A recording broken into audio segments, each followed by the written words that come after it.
Good afternoon, everyone. Thank you. My name is Vincent Fort. I serve the 39th Senatorial District. I am glad, well, first of all, let me thank all members of the media for being here. We appreciate it. I am joined by members of the Senate, members of the House. We are joined by leaders of teachers' organizations, so we are very, very glad to be here. We are here to talk about truth in advertising.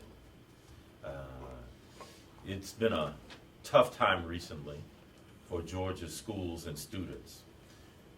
Recently we had the Atlanta School Board agree to forfeit over $70 million owed to our children, to our babies here in this city, to the Beltline, caving into pressure from powerful interests in the politicians that they fund.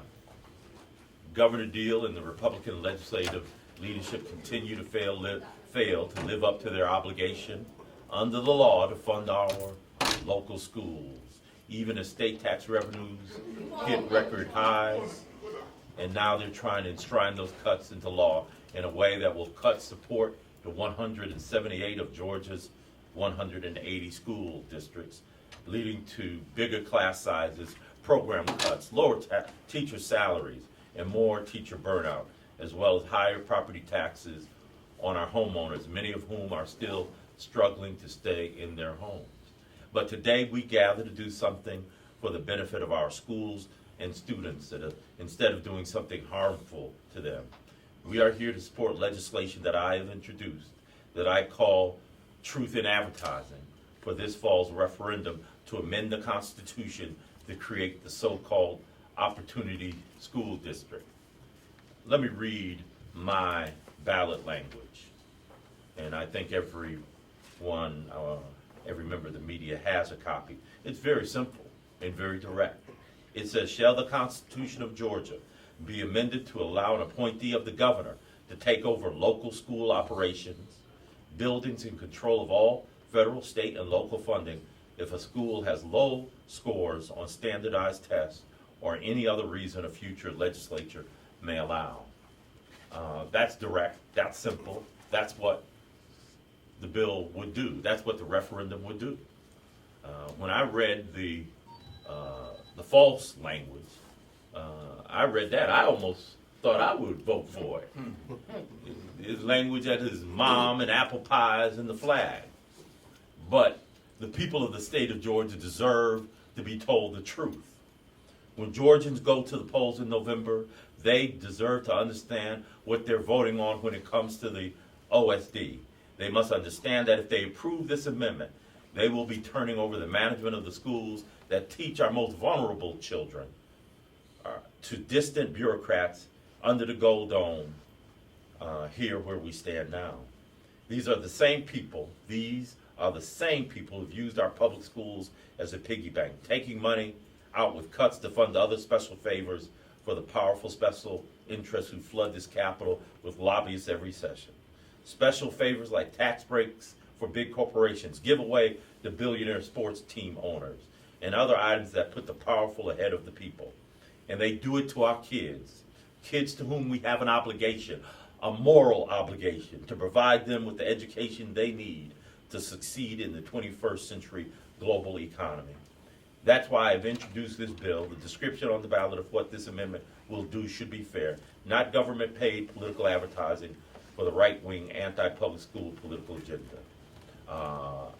I am going to leave it at that. I'm going to ask my colleagues, legislative colleagues who are here to come forward and give us 1 minute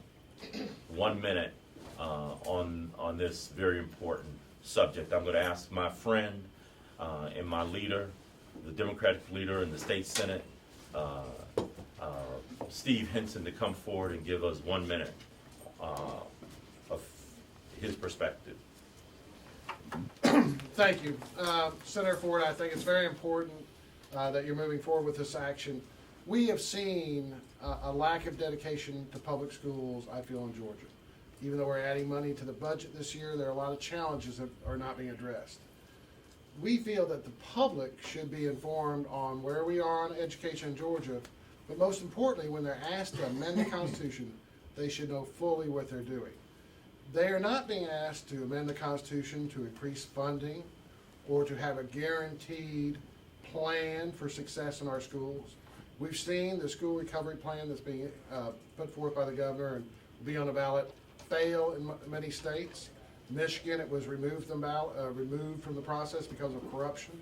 In New Orleans and other places, we saw that after time, it really did not improve school functioning. So we want to make it clear that the purpose of this is to change control of the school, but not promising more help for the students that need tutoring or for the English second language or other things. So we see local school systems fighting to improve and maintain good schools. The CAB got their accreditation back today as a CAB senator. I'm proud of that. And we're moving forward with the challenged schools. This school recovery plan is no help. So I just want to thank you for at least making it clear to the public. It's your language is not biased. Senator Fort's language is fair and balanced. And if people still want to do that, it will be on the ballot in November. He's not trying to interrupt or change that. He's just trying to make sure it's not biased or untrue what we put on the ballot. Thank you. All right, thank you, Senator Henson. I'm going to ask my colleagues from the legislature to stand where they are and introduce themselves. And we're going to start on the far end. Representative Carter, can you just introduce yourself? Yes, Representative Doreen Carter of House District 92. Senator Horaceena Tate, Senate District 38. Senator Tate is the caucus chair for the Senate Democratic Caucus, and I will allow her if she would like to say a few words. If you'd like, if not. Okay. You said it all. All right. State Senator Gail Davenport, Senate District 44. State Representative James Beverly, Bibb County, District 143. State Representative Dewey McLean, District 100. State Representative Sheila Jones, District 53. State Representative Sandra G. Scott, District 76. State Senator Doc Rett, District 33. State Representative Demetrius Douglas, District 78.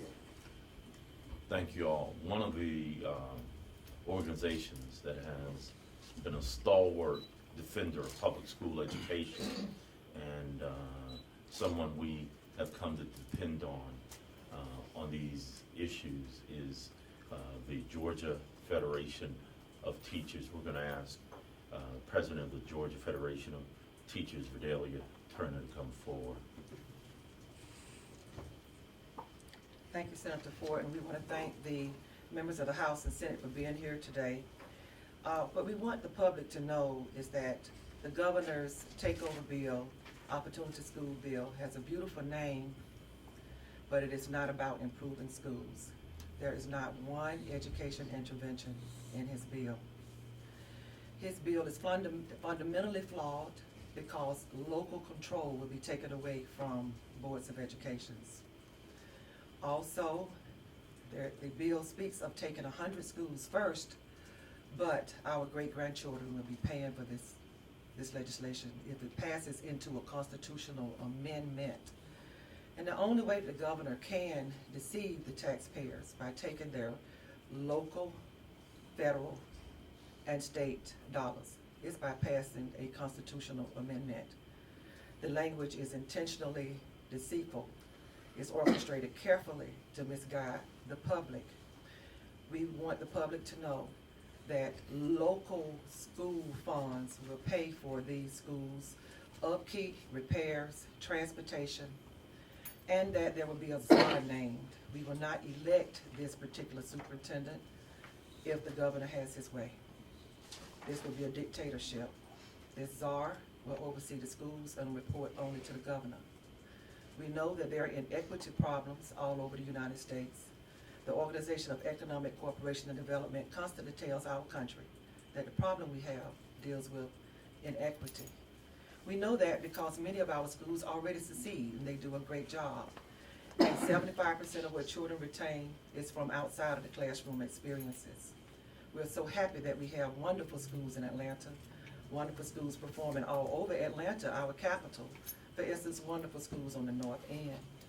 And we're grateful that the parents there have a large enough income, and none of us have enough, but a large enough income so that they could add to the school services, the adequate services that children need. This does not happen on the south side, and for instance, in Atlanta, we hope that we could just duplicate this plan. So we know that we have to have a varied curriculum, we have to have true collaboration, we have to have well-trained and supported teachers with the proper support and wraparound services. This formula actually works. It has always worked. And so we're asking the governor to abandon his plan and for the constituency and the voters to really look at both of these pieces of legislation and just vote it down because it's dead on arrival. Thank you. All right, thank you.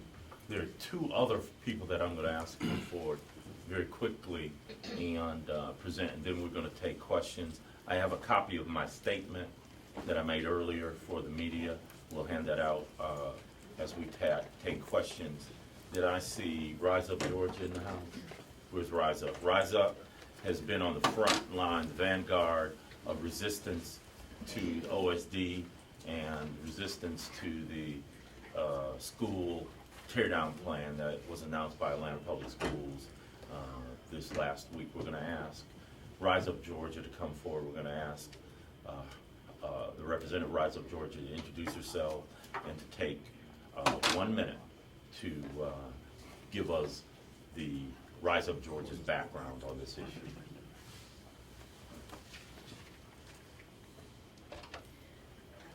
Thank you, Senator. What an introduction. My name is Allie McCullen. I'm the education organizer with Rise Up Georgia.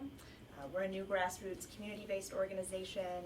Our mission is to build the power of the new majority, which includes people of color, women, queer folks, immigrants, and young people, to advance racial, economic, and educational justice in our state. I'm here because every day I'm out knocking on doors, talking to parents and to communities about the future of education in Georgia. Out of all the conversations I've had about what their schools need to succeed, never once have they told me, more gubernatorial control. Which is probably why the ballot question doesn't say that. If parents knew what they were really voting on, to give total power to the governor, not an ambiguous state, which could, many people might think, oh, the legislature, yes, please come intervene in our schools. They might think a little more before voting yes on that ballot question. If Governor Deal and some of the members of the legislature do not have the decency or the will to equitably fund our education system, then they should at least have the decency to tell voters what they're voting on. Amen. Georgia's governors have cut over $8.4 billion from public education since 2003. In APS alone, state funding per pupil has dropped by 26.7% between 2002 and 2015 from a new report that was just released, which compared to the statewide average of 12%. So Atlanta's feeling it pretty hard. So as voters consider whether or not to vote in favor or against the Opportunity School District ballot measure this year, hopefully we'll have language that reflects what will actually happen, because it would be a shame to win this by deception rather than what folks really want. Voters should consider the fact that every state that has tried an OSD type of state takeover of low-performing schools has failed to achieve the dramatic improvements that were initially promised. The OSD paves the way for privately run charter schools and some potential profiteering. The education of children should be one arena in which we are spared talk of profits. Thank you. Lastly, one of the things that is great about this coalition of folk is that we have not just educators and not just politicians. We have activists, we have the faith community, and we have the labor community. I'm going to do a twofer. I'm going to ask Reverend Greg Fan to come forward. He is a union leader. He is president of the Atlanta chapter of the AFSCME, Local 3, and he is a pastor of a great church in Southwest Atlanta. We're going to ask him to do a twofer and represent the faith community as well as the labor community. Thank you, Senator. And I won't be but a minute. But I do want to say, as a labor leader and as a pastor, I call this opportunity rip-off. Because we're ripping off the citizens of the state of Georgia if we give this control or this power to the governor of this state. Because we see this as not only a one-fold take over the school, the next thing you'll be doing is talking about taking over local government, city councils, and local control will be gone and everything will be ran by the governor here in the state of Georgia. So we're asking everyone to look close at the language on the ballot, vote against it, because it's not a good thing for the citizens of the state of Georgia, because it is a rip-off. Thank you. All right. I said last, but I have to acknowledge my good friend and leader, civil rights leader in this community with Rainbow Push, my good friend Joe Beasley. Joe, are you okay? You want to? Okay, all right. We appreciate having him in the house. We know when Joe Beasley's in the house, there's going to be a good fight. Amen. Going to be a good fight. So we appreciate him and love him for his service over these many years. I am going to, and we are also joined by a representative from the Georgia Association of Educators. She's in the back. Raise your hand. Wave to the folk. All right. Okay. I just want to make sure that our two great teachers organizations were acknowledged. At this point, we will take any questions. Chantel, can you do me a favor, or I can maybe get a volunteer to give the media a copy of my statement as we take questions? Any questions? You gonna let us off easy? Yes, Anna? From the Atlanta Progressive News. We appreciate you being here. Thank you.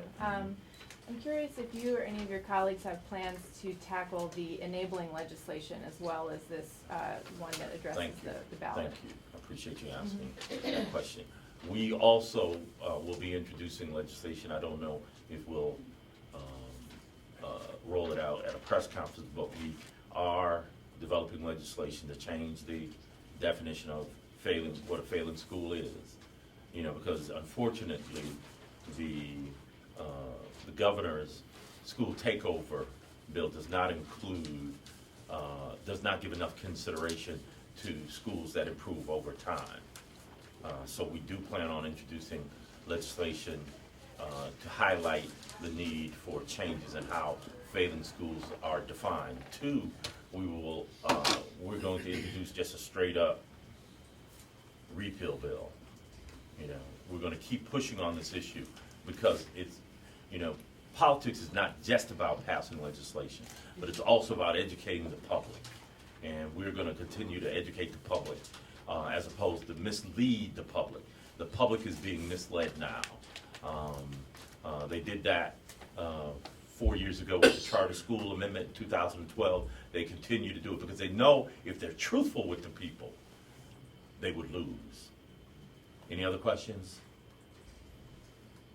Going once, going twice, going 3 times.